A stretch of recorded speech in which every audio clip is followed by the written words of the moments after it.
Welcome back. So the Foundation for Rights of Expression and Equality is concerned about the reintroduction of racial classification into public administration. Free SA has sent a formal letter to the Chief Registrar of Deeds demanding answers on this. But for more on this, we are joined by Free SA spokesperson Reuben Coetzer. Reuben, a good afternoon to you. Thank you so much for joining us. An interesting discussion here. I think just before we get into really some of the issues that are being raised by Free SA, tell us about Free SA. Who is Free SA, and really what is the center of some of your work? Good afternoon, Naledi, and to all the listeners. Thank you so much for having me this afternoon on this Easter weekend.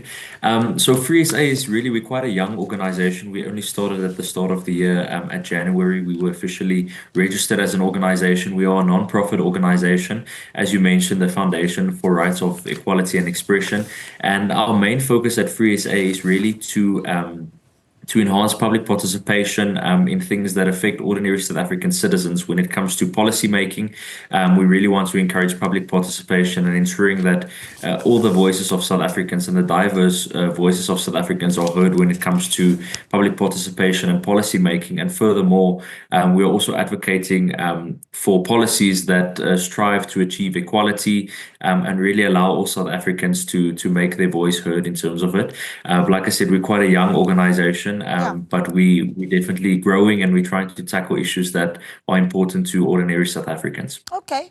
Well, tell us about this latest effort that you are putting forward. You've written to the Chief Registrar of Deeds, wherein you've raised some concerns as well with the Department of Land Reform and Rural Developments wanting to reintroduce racial classification. Maybe give me the backdrop and why it was important for you to write this letter.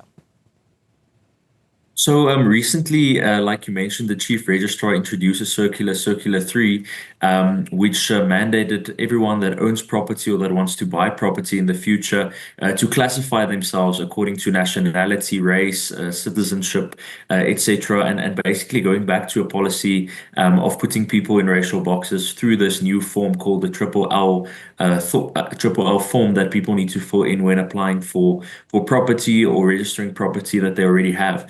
Our main concern with this really is that there's no enabling legislation that allows the government to collect this data. It's just through a circular that has been issued through the Chief Registrar. And what is even more alarming is the fact that there's no indication on how this data will be used, who will have access to the data, and what exactly the purpose of this data is.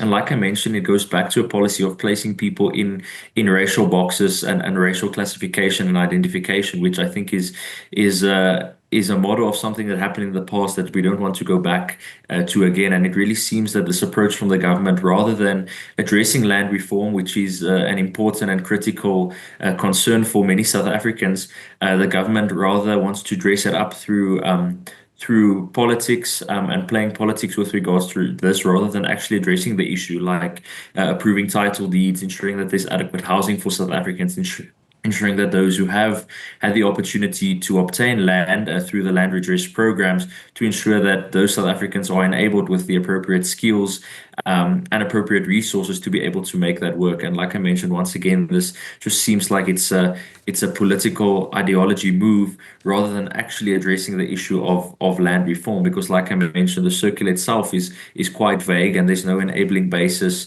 on exactly what enforces this move and who will have access to this data. Yeah, so maybe help me just to understand why it's important for you to write the letter. And I want to take it a step further and say, with this reintroduction of racial classification in public administration, particularly where homeowners are concerned, where's the harm that Free SA sees in that racial classification? So who was harmed and how?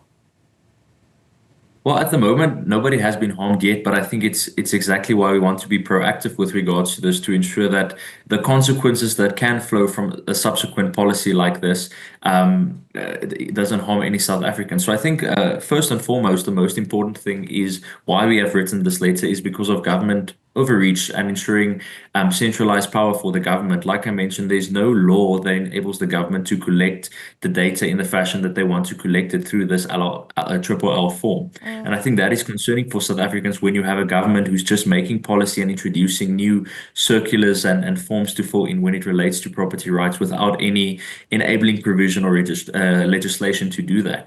Secondly, the concerning thing is, like I mentioned, the vagueness of exactly what the purpose of this is. I think we've seen with our government that there's sometimes a lot of grand gestures, especially in this case, like I mentioned, placing people in racial identification boxes leading up to the election. And it really, it can become a dangerous political weapon come the municipal elections of 2026, where these data gets made public and there's a concern that an X group owns a specific amount of land rather than actually addressing the issue of land. And I think that is the concern for us first and foremost. And again, like I mentioned, it puts the government in a position where they are the gatekeeper with regards to property and things like that. And I think in the last analysis, something which is very important is how this would look in a practical sense. Of course, the data that would be given would be self-given. It would be given by people, ordinary South Africans. And how would the government verify that data? That's the question. Would it be self-verification by people itself, where it sort of then becomes redundant because people can put whatever race they would like on the form? Would it be something that is verified by the government, which then again takes us back to an era that we hope to forget, where the government is sort of in control of classifying people based on race? And yeah, like I mentioned, if it's self-verification, then it's something that becomes really useless. And again, there's no stipulated outcome on what exactly the outcome is of collecting this data. And I think that's why it's a concern for us, and that's why we've written to the Chief Registrar, and why we also, I think, plead with government to rather stop implementing policies that renders no substance and no outcome for South African people, and that seeks to divide South Africans. Don't pursue such policies, but rather focus on actual land reform redress, which is vitally important. Like I mentioned, title deeds to many South Africans, ensuring RDP houses is made available to many South Africans, and ensuring that South Africans who have obtained land in the past are equipped with the skills and the resources to utilize that land effectively for their families, their communities, and so on. And like I mentioned, I think it's again a grand strategy by the government to divert the focus from their failures in terms of ensuring meaningful land reform by bringing forward a policy that would rather divide South Africans. So I mean, there is, of course, Reuben, the argument that can be made that, you know, from a regulatory point of view and from government's point of view, you can, if you will, walk and chew at the same time, right? Where you do focus on land reform and redress, at the same time being able to collect the data on just what redress actually is looking like at a particular point. When you know, for instance, how many, deeds are held by black, white people or people of any other race in the country, right? That data is necessary for us to see just how far we are in being able to balance things out. I mean, that's surely it does not have to necessarily be one or the other, correct? Absolutely, and that's a fundamental point. I think at Free SA, our position is not that we are against the collecting of data if there's a proper, clearly defined public policy initiative that it hopes to achieve by collecting the data. And like I mentioned, our primary concern is not necessarily with the collection of the data, it is the prerequisites and the presupposition under which the data wants to be collected. As you mentioned, there's appropriate places where the data must be and can be collected, but then it must be under the appropriate provisions. Like I mentioned, there's no legislative initiatives that have allowed government to collect this data. It's just a mere circular that has been circulated, and there's also been no public participation where the public have given their inputs on whether the government can utilize that and how they can use it to ensure ensure outcomes that is really of substance at the end of the day. Yeah, this is interesting because one of the things that you do in the letter is you say we respectfully demand written responses to the following questions, and I want to sit with 7.3 a little bit. Who will have access to the data collected in Form LLL? How will this data be protected, anonymized, and used? Will it ever be linked to identifiable individuals for purposes beyond statistical or audit use, for purposes beyond statistical or audit use? Is that something that what's the big concern that you've mentioned political parties, but are I suppose, a data security issue that you're concerned about? Yes, fundamentally as well.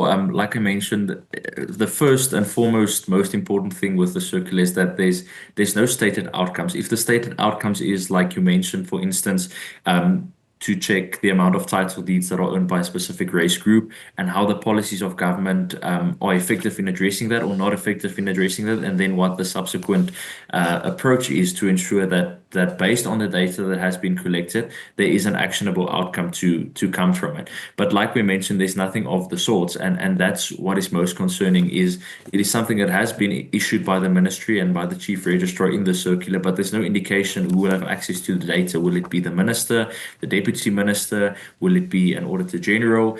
Will it be regular employees at the Department of Rural Development and Land Reform? Or who exactly will have access to this data? And to what end will they have access to this data? Is it to ensure that there's appropriate policy that is being formulated going forward, or if it is just data collection for the purpose of data collection? And again, like I mentioned, that wastes a lot of government treasury and administrative resources where the funds could rather be more effectively utilized in addressing the actual problems of land reform, which we still have a long way to go in terms of that. So that's I think the most important thing for us with regards to that. Yeah, you've written the letter. What's the next step for Free SA before I let you go?